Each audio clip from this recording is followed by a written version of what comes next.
Bill Gates कहते हैं कि हम कोई जॉब करने के लिए नहीं बने हैं। हफ्ते में 3 दिन काम करो और लाइफ को एंजॉय करो। लेकिन इन्फोसिस के फाउंडर नारायण मूर्ति कहते हैं कि इंडिया के यूथ को हफ्ते में 100 घंटे काम करना चाहिए। और इन दोनों की बातों पर बहुत डिबेट चली और कई लोग बिल गेट्स के फेवर में थे सिर्फ इसलिए क्योंकि फॉरेनर ने बात की है तो सही होगी और अगर किसी इंडियन ने कही है तो गलत होगी। अब सवाल यहाँ पर ये आता है कि मैं किसके साथ हूँ। मैं 100% नारायण मूर्ति जी के साथ हूँ। इसलिए नहीं कि वो इंडिया से है और मैं इंडिया के साथ हूँ, बल्कि इसलिए क्योंकि मुझे भी लगता है कि इंडिया के यूथ को हर हफ्ते में कम से कम 100 घंटे काम करना चाहिए। अगर वो देश के हित में काम करना चाहते हैं और अपने लिए अपने देश के लिए कुछ बड़ा करना चाहते हैं और आपको भी यही लगता है कि बिल गेट्स एक फॉरेनर है तो उनकी बात सही होगी।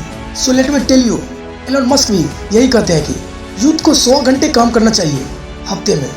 हद पार मेहनत करनी चाहिए यूथ को। और आप सभी को पता है कि अभी ज़माना चल रहा है एआई का। मैं आपसे क्वेश्चन पूछता हूँ कि एआई की शुरुआत कहाँ से हुई। ओपन एआई जिसका प्रोडक्ट है चैट जीपीटी, आप सभी जानते ही होंगे।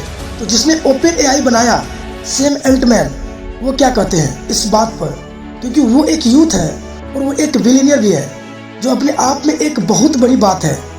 तो उनके एडवाइस आप सभी के लिए बहुत ही काम के हो सकते हैं। ये ध्यान से सुनिएगा वो क्या कहते हैं। ऑब्वियसली जो आप सोचोगे वो सारी चीज़ें आपसे नहीं होगी क्योंकि आप 20s में हो, लेकिन मुझे लगता है कि आपको कठोर से कठोर ज़्यादा से ज़्यादा मेहनत करनी चाहिए। इतनी मेहनत जितनी कोई सोच भी नहीं सकता और जितना लोगों को लगता है उससे कहीं ज़्यादा, क्योंकि इसका बेनिफिट आपको बाद में मिलेगा।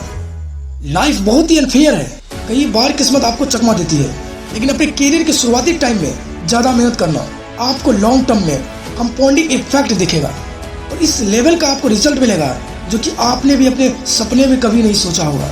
और ये इतनी अंडररेटेड चीज़ है, इतनी मोस्ट वैल्यूएबल एडवाइस है जो कि मुझे कभी भी नहीं मिली, लेकिन मैं आप सभी को दे रहा हूँ। अब यहाँ पर वीडियो को पॉज करें और इसका स्क्रीनशॉट लेकर बार बार इसे पढ़ेंगे, क्योंकि यह एडवाइस आप सभी की ज़िंदगी चेंज कर सकती है। अगर ये समझ गए शुरुआती टाइम में ज़्यादा मेहनत करना लॉन्ग टर्म में कंपाउंडिंग इफेक्ट देगा। आप एक बात हमेशा याद रखना कि आप हद पार मेहनत करोगे तभी जाकर हद पार सफलता मिलेगी। हद पार संघर्ष करोगे तभी जाकर हद पार कामयाबी मिलेगी। सपने अपने औकात से बड़े देखो, लेकिन अपनी औकात ही नहीं बना पाते हो। पहले अपनी औकात बनाओ। आप इस लेवल का डेडिकेशन, इस लेवल की मेहनत अपने काम में डाल दो जो कि आज तक कोई भी नहीं डाल पाया। अरे उन लोगों से आप अपने आप को कंपेयर मत करो जो आपके आसपास हैं। अगर चिंदी लोगों से कंपटीशन रखोगे तो जल्दी से खुश होकर सेटिस्फाइड हो जाओगे और ज़्यादा कुछ बड़ा नहीं कर पाओगे। अपना कंपटीशन रखो उन लोगों से जो आपके फील्ड में टॉप पर है, या फिर अपना कंपटीशन खुद को बनाओ। कल का रिकॉर्ड आज तोड़ूंगा और आज का रिकॉर्ड कल तोड़ूंगा। हर दिन बेहतर बनूंगा, हर दिन अपने आप को हराऊंगा। ये आपका लक्ष्य होना चाहिए और ये होना चाहिए आपका कंपटीशन। और इतनी मेहनत करो कि दिन का चैन और रातों का नींद हराम हो जाए। खून के आंसू रुला दो खुद को, माँ कसम बाद में आप खुद को पछतावा नहीं करोगे, क्योंकि आलस से कोई भी इंसान खुश नहीं हुआ और मेहनत करके संघर्ष करके किसी भी इंसान ने आज तक पछतावा नहीं किया। मुझे नहीं पता कि किसी को भी अवार्ड लेते हुए, किसी को भी स्टेज पर देख आपके अंदर से क्या फीलिंग आती है, आप क्या सोचते हो।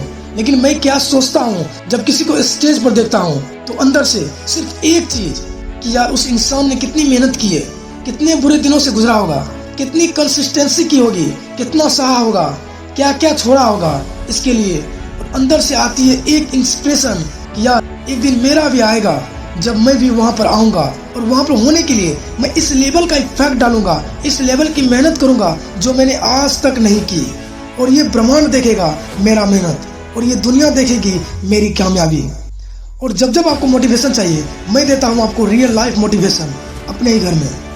जब जब सिचुएशन ऐसी आएगी, काम आपका बहुत इंपॉर्टेंट है लेकिन आपका मन नहीं लग रहा है, तो अपने माँ बाप को देखना और याद करना कि कितने दिन गुजर गए, कितने महीने गुजर गए, कितने साल गुजर गए। क्या कभी पापा ने कहा कि आज मैं काम नहीं करूँगा? और क्या कभी ऐसा हुआ जब मम्मी ने खाना बनाने से, जल्दी उठने से, बर्तन धोने से, कपड़े धोने से मना कर दिया हो और कह दिया हो कि आज मन नहीं है, मैं ये सारे काम नहीं करूँगी? जिंदगी में एक भी दिन ऐसा नहीं आता जब माँ ये कह दे, चाहे मेंटली चाहे कितना भी प्रेशर में क्यों ना हो, वो चाहे कितना स्ट्रेस में क्यों ना हो, एक दिन भी ऐसा नहीं आता जब वो सभी कामों से रेस्ट कर ले और कह दे आज मेरा मन नहीं है, आज मैं ये नहीं करूँगा। अपने आप से सवाल करो कि ऐसा कितने दिन आया आपकी ज़िंदगी में जब आपका मन नहीं लगा फिर भी आपने काम किया। गिने चुने ही आपको दिन मिलेंगे, अदरवाइज आप अपने मन के मालिक हो। सॉरी, आपका मन आपका मालिक है, क्योंकि जो मन कहता है आप वो करते हो। मन किया तो कर लिया, मन नहीं किया तो नहीं करेंगे। भगवान श्री कृष्ण कहते हैं कि मन को सन्यासी बनाओ और इन मोह के बंधनों को छोड़ो और इस बात पर ध्यान लगाओ कि इस समय तुम्हारा कर्तव्य क्या है, इस समय तुम्हारा धर्म क्या है। और अभी तुम मेहनत से बच रहे हो, काम नहीं कर रहे हो, काम गलत कर रहे हो, तो एक बात याद रखना, तुम्हारे ही कर्म तुमसे मिलने आएंगे। और फिर उस दिन तुम परेशान मत होना, उस दिन तुम रोना मत, क्योंकि मेरे अनुसार इंसान को अपने कर्मों का फल उनके अगले जन्म में नहीं बल्कि इसी जन्म में मिलता है।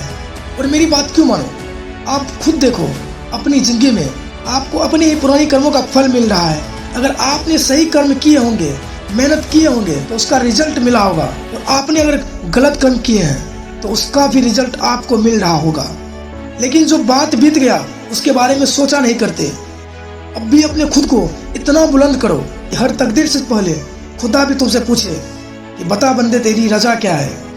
इतनी मेहनत करो कि किस्मत भी आकर पूछ ले कि बता बंदे तेरी रजा क्या है, चाहता क्या है, ले ले बेटा ये तो तेरा हक है। और लास्ट में सिर्फ इतना ही कहूँगा कि अब से मेहनत नहीं, हद पार मेहनत करो। हमारी कम्युनिटी से जुड़ने के लिए सब्सक्राइब करके बेल आइकन को प्रेस करें। मैं आपसे मिलूंगा अगले वीडियो में, तब तक के लिए जय हिंद, जय भारत।